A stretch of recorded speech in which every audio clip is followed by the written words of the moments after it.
फैसला सुनाते हुए जुडिशल मजिस्ट्रेट वकास अहमद राजा ने पुलिस की जिस्मानी रिमांड की इस्तदा मुस्तरद कर दी और फवाद चौधरी साहब को जुडिशल रिमांड पर जेल भेजने का हुक्म जारी कर दिया गया है। असदुल्ला खान साहब से बात करेंगे, लेकिन मैं एक चीज़ असद भाई बता दूं कि फवाद चौधरी साहब ने आज जो है वो क्या गुफ्तगू की कोर्ट रूम में फवाद चौधरी साहब ने आज कहा, जो जुडिशल मजिस्ट्रेट है उनसे, कि मुझे 5-6 दिन हो गए गिरफ्तार किया गया है और 5-6 दिन में मुझे 2.5 घंटे से सोने दिया गया है। और उन्होंने बताया कि जब उनका लास्ट टाइम जो रिमांड दिया गया था, दोबारा उनको जिस्मानी रिमांड पर भेजा गया था, तो फवाद साहब ने बताया कि उसके बाद से उनको गाड़ी में ही रखा गया है। 48 घंटे से वो कह रहे मैं सड़क पर हूँ। हाँ, 48 घंटों से सड़क पर हूँ। और फवाद चौधरी साहब ने बताया है कि इस दौरान उनको कभी एक पुलिस की गाड़ी में, दूसरी में, डाले में और ऐसी पुलिस की गाड़ियों में जिनमें उनको सर्दी ज़्यादा लगे, तो उन्होंने कहा ये टॉर्चर का एक नया तरीका है। जिस तरह से पहले आजम सवाती और शहबाज गिल को नंगा किया गया, करंट लगाया गया, जो उनके साथ किया गया, ज़ाहिर है उसको रिएक्शन और तरह का आया। तो अब ये किया गया कि फवाद साहब को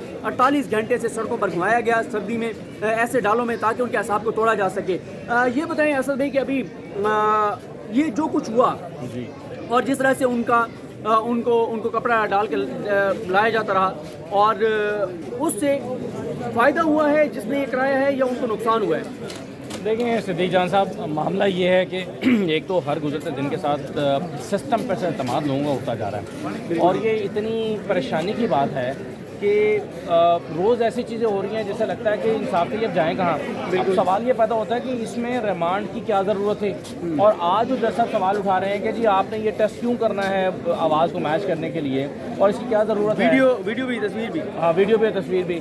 एक फर्द कह रहा है, एक शख्स कह रहा है कि मुल्ज़िम कह रहा है कि मैं हूँ, ये मेरी आवाज़ है, ये मेरी वीडियो है, तो आपने यही करना है। तो सवाल ये पैदा होता है कि ये सवाल उस दिन क्यों नहीं किया जिस दिन पहले दिन आपने जुडिशल किया था। अच्छा, के लिए इंटरेस्टिंग बात ये है, सेशन जज की अदालत में डॉक्टर बाबा रवान साहब ने ये कहा, और फिर जुडिशल मजिस्ट्रेट की अदालत में भी कहा कि उन्होंने कहा कि ये फवाद चौधरी ये जो कह रहे हैं कि हमने वीडियो में जो नजर आने वाला शख्स है वो और ये जो खड़ा है, इनको हमने मैच करवाना है, और हमने देखना है कि क्या ये वही फवाद चौधरी जिसने वीडियो में प्रेस कॉन्फ्रेंस कर रहा है। तो उसमें बाबा रवान साहब ने कहा कि यार यही फवाद चौधरी मान रहा है कि मैं हूँ, या तो वो ना मान रहा हूँ। और दूसरा फिर बाबा रवान साहब ने कहा, उन्होंने कहा कि ये वो फवाद आप जहाँ बुलाएंगे आएगा, ये नहीं कहेगा कि पंजाब नहीं जाऊँगा, पंजाब नहीं जाऊँगी, जहाँ बुलाएंगे ये पेश होंगे, ये प्लेटलेट्स का बहाना करके भागेंगे भी नहीं, ये सारी बातें की।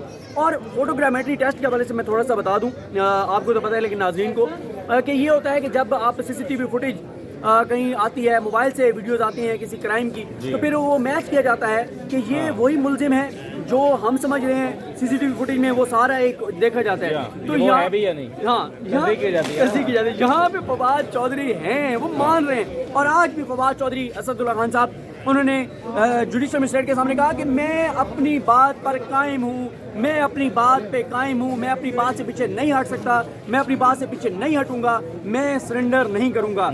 ये आज भी उन्होंने वाज़ेह तौर पर फवाद चौधरी साहब ने कहा है। मुझे ये बताएं कि ये जो फवाद साहब के चेहरे पे कपड़ा डाल के लाया जाता रहा, सफ़ेद कपड़ा, फिर स्याह कपड़ा, तो कोशिश ये थी, और फवाद चौधरी साहब ने कहा सेशन जज के सामने, उन्होंने कहा कि अगर ये समझते हैं कि इस तरह से मेरी तज़हीक करके और मुझे तोड़ लेंगे, तो उन्होंने कहा या मैं दिल बर्दाश्त हो जाऊंगा। तो सवाल ये है ना कि क्या फवाद चौधरी के कपड़ा डालने से उनकी तस्दीक हुई है या किसी और की तस्दीक हुई है, ये डालने वालों की तस्दीक हुई है या फैसला करने वालों की तस्दीक हुई है। राना सनाउल्लाह साहब से सवाल कर रहे हैं तो उनसे जवाब बन नहीं पा रहा। आप देखें ना कि जिस शख्स के पास हर वक्त अल्फाज का ज़ख़ीरा मौजूद रहता है और उसके पास जवाब ना बन पा रहा हो, तो इसका मतलब ये है कि क्या फवाद चौधरी जो है वो क्या किस जुर्म में उसके मुंह पर कपड़ा डाला गया है। दूसरी बात है कि ये पहले दिन से सवाल पैदा हो रहा है कि ये बगावत का मुकदमा किस चीज़ का है। जब आप सिस्टम को इतना कमज़ोर कर दें कि जहाँ पर बगावत का मुकदमा हर बात पर बनने लगे और दहशतगर्दी के अंधी अब्बास पे कत्ल का मुकदमा है, यास्मीन राशिद पे मुकदमा आता है, तो सवाल ये पैदा होता है कि फिर आप सिस्टम के हवाले से या अदालतों पर क्या होप दे रहे हैं लोगों को। आप क्या लोगों के दिमागों में, मतलब एक ऐसी मुझे लगता है कि बेचैनी पैदा हो रही है इस वक्त मुआशरे में, सोसाइटी के अंदर इतनी बेचैनी पैदा हो रही है, इतना गुस्सा पैदा हो रहा है, फ्रस्ट्रेशन पैदा हो रही है, और इस गुस्से और फ्रस्ट्रेशन का इजहार वो कहाँ पर जाकर करेंगे। अल्टीमेटली उनके पास कोई और रास्ता नहीं है, बंदूक नहीं है, वो किसी को मार नहीं सकते, वो यहाँ पर किसी पर हमला नहीं कर सकते, ना करना चाहिए, लेकिन उनका सारा गुस्सा फिर जाकर बैलेट पेपर पर निकलेगा और आप कहेंगे ये क्या हो गया। तो वो मुझे नादान समझ नहीं आ रहे कि जो ये फैसला कर रहे हैं कि इस तरह के हथकंडों से फवाद चौधरी को दबाएंगे। फवाद चौधरी निकलेगा फिर कहेगा कि ये इलेक्शन कमीशन जो है वो किसी के कहने पर काम कर रहा है, मुंशी के। वैसे मैं आपको एक बात बताऊं, मैंने ना इसको मेरी बात एक जहन में आई है, मुझे आपकी मदद दरकार होगी। मैं देखूंगा आप मेरे साथ खड़े होंगे या नहीं होंगे, क्योंकि مجھے آج صبح یاد آیا اچانک کہ یار عمران ریاض خان نے بھی مجھے منشی کہا تھا. ٹھیک ہے, وہ میں ویڈیو نکالوں گا, میں بھی ایف آئی آر کرانے لگوں عمران ریاض خان پہ. وہ یاد ہے نا, انہوں نے اپنی ویڈیو میں بتایا تھا کہ چکوال میں کسی کو نہیں آنے دے رہے تھے, تو صدیق جان وکیل کا منشی بن کے اندر آیا تھا. یار میں تو منشی تھا بھی نہیں, تو مجھے انہوں نے منشی. ویسے آپس کی بات ہے, جتنے منشی ہیں جو روزانہ ہمارے کام کرتے ہیں ہمارے لیے اتنے قابل احترام ہے. منشی ہونا کوئی بری بات نہیں ہے, اور منشی جو ہے قابل احترام پیش ہے. لیکن خیر چلیں, ان کو تصدیق ہوئی نا الیکشن کمیشن کی, اور سنجیدہ نوٹ پر ہم بات کریں, ان کی تصدیق ہو گئی. تو اب تصدیق کا مقدمہ درج کروائیں نا. یہ بغاوت کا مقدمہ, بغاوت کہاں سے بیچ میں آ گئی؟ یہ تو آپ کسی پر اٹھا کر جو ہے وہ پڑیا بھی ڈال دیتے, پھر فواد چودھری کے اوپر وہ ریپ کا کیس بھی ڈال دیتے. کچھ بھی ڈالا جا سکتا ہے, پھر آپ نے چوز ہی کرنا نا کہ کیا کیس ڈالنا ہے. تو دوسری بات یہ, اب فواد چودھری صاحب کو جو سوال پہلے دن کیے جانے چاہیے تھے وہ آج. اب مجھے ایک بات بتائیں کہ اگر فرض کریں میں کسی کے خلاف بیان دیتا ہوں, تو ان بیانات کا دینے سے میرے لیپ ٹاپ کے ساتھ کیا تعلق ہے؟ میرا لیپ ٹاپ کیوں چاہیے بھائی؟ میری اس میں کوئی پرسنل چیزیں ہو سکتی ہیں, میرا پرائیویٹ ڈیٹا ہو سکتا ہے, میری کچھ اور چیزیں ہو سکتی ہیں, میں ایک شہری ہوں, میری اپنی ذاتی معلومات ہیں.